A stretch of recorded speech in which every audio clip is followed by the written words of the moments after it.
ఇది agriculture property.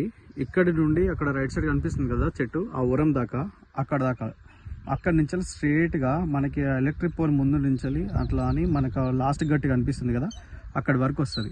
అక్కడ నుండి మనకు రైట్ సైడ్ తిరుగుతుంది కొంచెం అంతా, ఎలక్ట్రిక్ పోల్ కనిపిస్తుంది కదా అక్కడి వరకు. ఇదంతా బౌండరీస్ మనకి. 2 ఎకరాల ప్రాపర్టీ.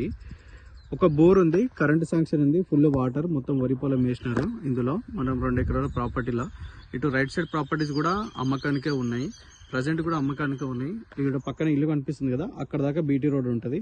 అక్కడ బోర్ వస్తుంది కదా, వాటర్ సోర్స్ కూడా ఫుల్ ఉంటుంది. ఇక్కడ మనకి డబుల్ రోడ్ నుంచి జస్ట్ 1 కిలోమీటర్ ఉంటుంది.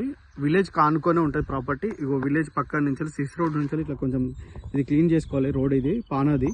అక్కడ ఇల్లు కనిపిస్తున్నాయి కదా, ఇల్లులో కానుకొనే ఉంటుంది. విలేజ్కి బ్యాక్ సైడే ఇల్లులో కానుకొని ఉంటుంది ప్రాపర్టీ. ఇది మనకి నేషనల్ హైవే నుండి 10 కిలోమీటర్ డిస్టెన్స్లో ఉంటుంది. ఇన్వెస్ట్మెంట్ చేయడానికి రేపటి రోజు ఫ్యూచర్లో ఫ్లాటింగ్ కూడా పనిచేస్తుంది మనకి ప్రాపర్టీ. ఇంట్రెస్ట్ ఉన్న వాళ్ళు కాల్ చేయండి. ఇన్వెస్ట్మెంట్ కోసం బెస్ట్ ప్రాపర్టీ ఇది. మళ్ళీ సెక్యూరిటీ ఉంటుంది. ఇక్కడ విలేజ్ కానుకొని ఉంటుంది కాబట్టి వాటర్ సోర్స్ ఉంది, కరెంట్ శాంక్షన్ కూడా ఉంది ల్యాండ్కి. సో ఎలాంటి ఇన్వెస్ట్మెంట్ లేకుండా మొత్తం ల్యాండ్ అంతా క్లియర్ చేసి మనకు రెడీగా ఉంది ప్రాపర్టీ. ఇది ల్యాండ్ 2 ఎకరాల ప్రాపర్టీ.